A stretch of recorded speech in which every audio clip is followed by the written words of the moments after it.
dengan mengucapkan Allahumma sholli ala Muhammad wa ala ali Muhammad. Seperti biasa ya Ibu, sebelum memulai pertemuan kita buka dulu dengan doa yang dipimpin oleh Ibu Toni. Silakan Ibu, kita berdoa dulu. Bu, berdoa dulu. Nah, doanya saya anggap selesai ya Ibu-ibu ya. Ya, kita lanjut ke materi kita bulan ini. Gizi bagi ibu menyusui dan balita. Yang bulan kemarin kita sudah mempelajari tentang 1000 hari ya Bu ya. Kita lanjut yang bulan ini tentang ASI eksklusif. Ibu punya anak bayi Bu? Punya Bu. Umur berapa tahun? 1 tahun. Anaknya ASI atau enggak Bu? Tidak Bu. Oh, kenapa anaknya enggak ASI Bu? Enggak mau ASI anak saya Bu. Kenapa? Nangis dia Bu. Nangis pas dikasihkan ASI? Iya. Oh, ini ya Bu anaknya Bu? Iya Bu. Ayo deh. Oh. Sini saya jelaskan sedikit ya Ibu-ibu ya. ASI atau kepanjangannya air susu ibu. Kalau kita di sini bilangnya susu badan ya Ibu-ibu ya.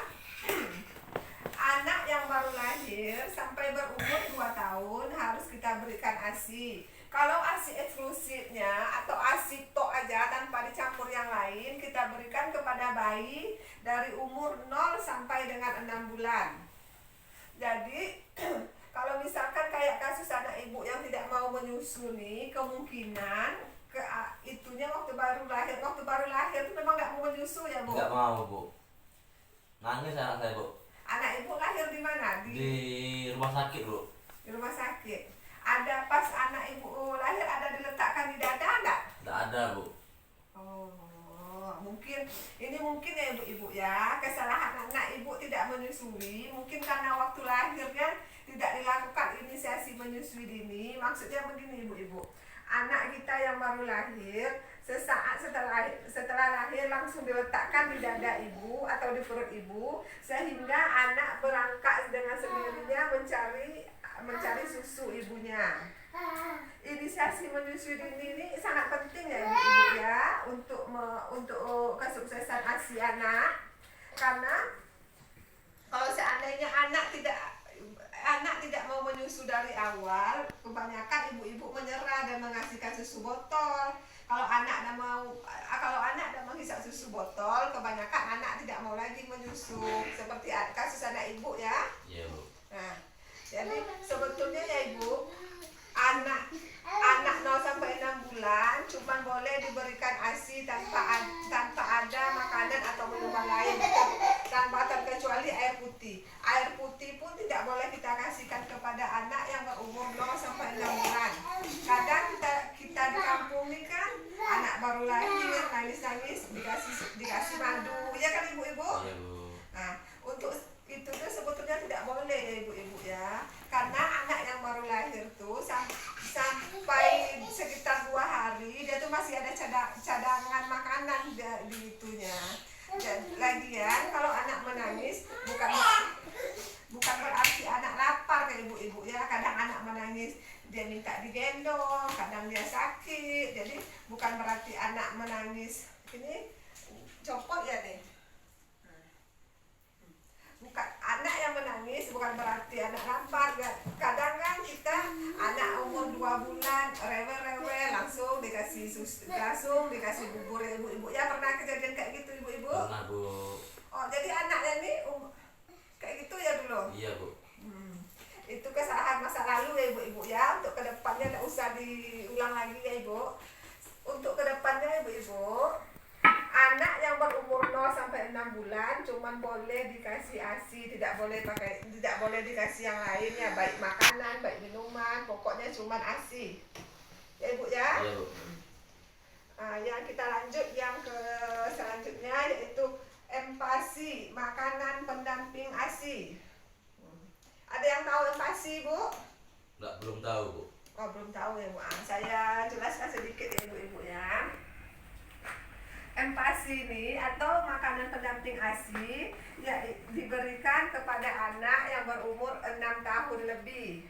Baik, maaf ya ibu-ibu ya, bukan 6 tahun lebih, 6 bulan lebih. Nah, ya kayak di sini kan 6 sampai 9 bulan, 11 sampai 12 bulan.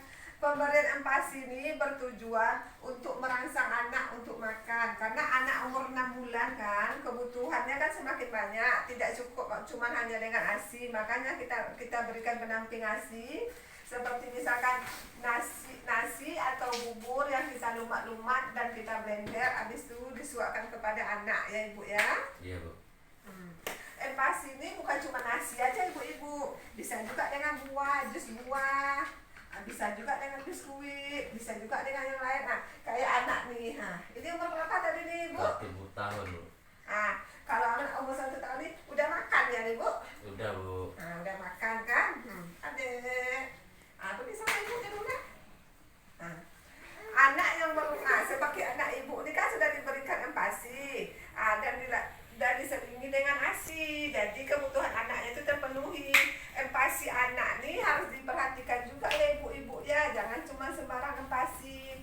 Empasi anak nih harus juga diperhatikan nilai gizinya, harus ada proteinnya, harus ada sayurnya juga, harus ada karbohidrat. Kalau proteinnya kita tidak perlu yang mahal-mahal ibu-ibu, cukup dengan tahu, tempe, atau misalkan ikan. Habis itu menunya harus kita ganti-ganti, jangan cuma menu itu aja setiap hari. Kalau cuma menunya setiap hari goreng ikan dan setiap hari, nanti anak bosan dan dia tidak mau makan. Paham bu? Paham bu. Ada yang mau ditanyakan? Tidak ada bu. Kita lanjut. Kalau tak ada yang bertanya, sebelum kita lanjut kita ice breaking dulu ya ibu-ibu ya. Iya bu.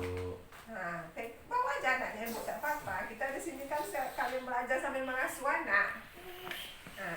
Kita ice breaking dulu. Ice breaking door ya ibu ya.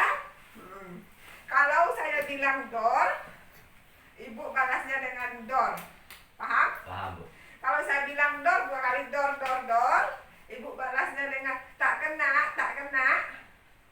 Paham bu? Paham bu. Kalau saya bilang bom ini kan artinya mati bu. Iya bu. Ibu ekspresikan orang kena tembak atau kena mati. Pokoknya pandai-pandai ibu lah ya. Nah, ibu tadi door. Door. Ibu siapa nama anaknya bu? Kaila bu. Ibu Kaila door. Nggak kena. Ibu Kaila bom. Mati kami bu. Mantap kali ekspresinya ya. Dah, ekspresi ini biar suasana tidak tegang ya ibu-ibu ya. Iya bu. Kita masuk yang materi selanjutnya, yaitu layanan di posyandu. Posyandu ada di desa kita nih bu? Ada bu. Sekali berapa bulan posyandunya? Sebulan 1 kali bu. Jadi anak ibu posyandu ya? Alhamdulillah posyandu bu. Mantap bu. Anak bayi sampai dengan balita memang harus kita bawa ke posyandu sekali sebulan. Dengan anak dibawa ke posyandu, kita banyak mendapatkan manfaat. Yang pertama, kita mendapatkan informasi tentang kesehatan. Yang kedua, kita bisa tahu tumbuh kembang pertumbuhan anak balita sehingga tidak menderita gizi kurang atau gizi buruk. Dan di posyandu pun kita kan ada itu juga kan ibu, ada vaksinnya juga, ada disuntik juga kan? Ada bu. Habis itu kalau tak salah di posyandu sekali 6 bulan ada pemberian vitamin A ya? Iya bu. Berarti ibu ini udah tahu layanan posyandu. Emang rutin ya bu ke posyandu? Alhamdulillah rutin bu. Waktu hamil dulu ibu ke posyandu juga ya? Kadang-kadang pergi, kadang tidak bu. Ngapa begitu ibu-ibu? Suami saya sibuk kerja bu. Suaminya kerja apa? Kerja melaut bu. Ya ada apa-apa lah ibu. Tapi untuk kedepannya usahakan ya bu ya. Insya Allah bu. Kalau seandainya ibu ada rezeki hamil lagi dan punya ibu harus rutin setiap bulan ke posyandu, dan pas saat anaknya lahir, anaknya harus rutin juga setiap bulan dibawa ke posyandu ya ibu ya. Iya bu. Jangan saya tambah sedikit ya ibu-ibu ya. Anak dengan dibawanya anak ke posyandu, kita bisa tahu perkembangan anak. Misalkan anak kita stuntingnya ibu-ibu ya, anak misalkan lebih pendek atau anak lebih kurus dari seumurnya. Jadi tenaga kesehatan di posyandu bisa mendeteksi kelainan yang ada sama anak kita. Kalau kita kan kurang tahu ya, jadinya harus kita bawa ke posyandu. Sampai di sini ada yang mau bertanya Ibu? Tidak ada bu. Oh, nih anaknya nih Bu mau nyusu nih Bu. Iya bu, ini anak saya bu, nyusu botol bu. Susu apa? Yang saya bilang tadi bu, susu SGM anak saya bu. Memang dari awal susu SGM ya? Iya bu.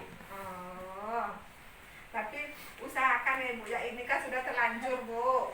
Nah, kalau udah terlanjur ini kan kita tak bisa lagi itukannya kan.